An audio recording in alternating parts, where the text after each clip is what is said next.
What you looking at, Cracka? What's your name, Cracka? Michael. Well, you know names.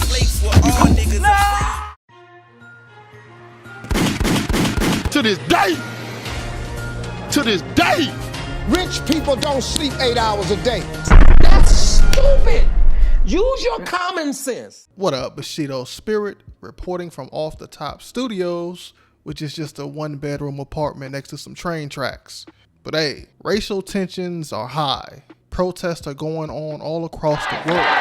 Black lives matter! Black lives matter! People are yelling, defund the police. Hell, abolish the police altogether. Karens have lost their fucking minds. Gaming studios aren't making consoles anymore, just household appliances. And in the midst of all of this comes a movie, one made to bring us all closer together. Cracka, or Honky for short.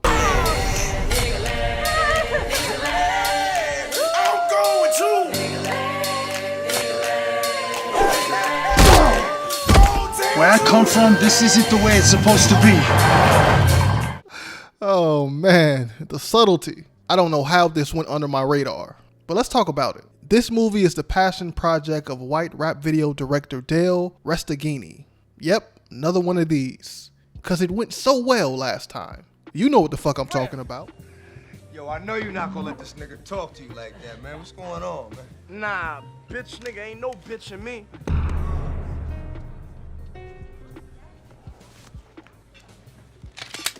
That's what the fuck I'm talking about, nigga. What? Some real shit now, what? I don't like that shit. For sure, bro. I don't like that shit. Restaghini has worked with a large array of talented artists like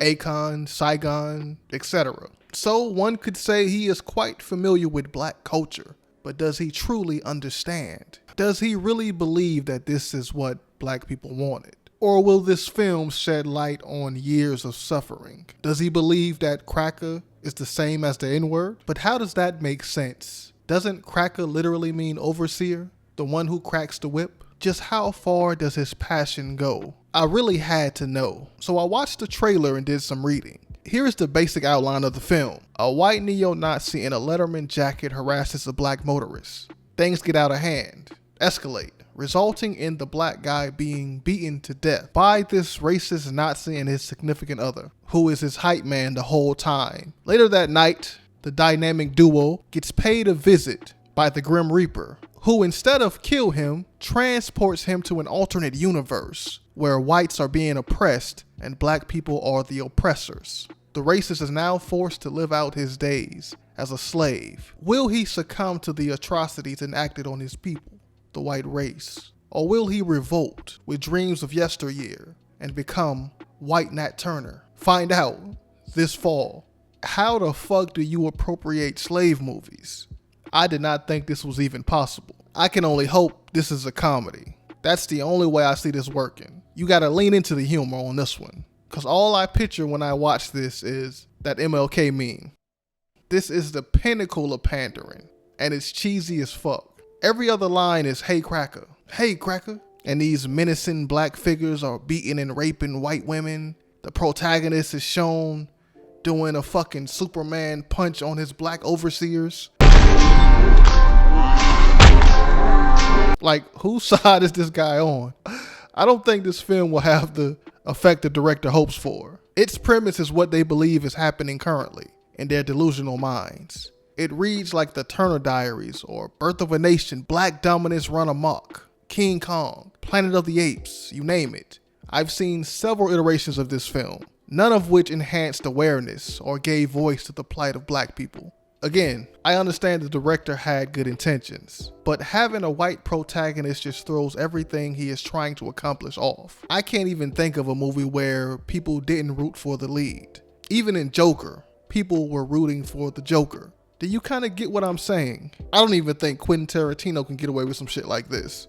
I'd have to see this film to understand his thought process, because this won't change anyone's mind. Hell, it might help further their racist agenda. Isn't the premise of this film what racists see when they watch Indianapolis burn down? And don't even get me started on what the ending could possibly be to make this correct. Will our lead Michael experience change him for the better? Or will he just invite friends over for game night in the sequel? Cracka 2, All Lives Matter. Man, this shit is just torture porn for Nazis. Finally, I'm oppressed. The more I think about it, the more I get kinda offended. This shit got fight scenes in it, man. This is like Nat Turner for white people, man. This motherfucker Superman punched a black overseer, man. I don't know if I can get down with that. I don't know if I can fuck with that. All I know is that the main character better not win, or there damn well better be a black savior. The same character Brad Pitt played in 12 Years a Slave better be in this movie, but black. This film's very existence is just fat material for all these alt-writers on YouTube, anxious to cry out reverse racism, or tell us all about how the SJWs are ruining media. Just look at the videos like to dislike ratio. It's already started. But you know, I could be wrong. This could be a great film. This film can do everything it's set out to do. And if you truly believe that, tell me in the comment section below. I am Bushido Spirit. Peace out.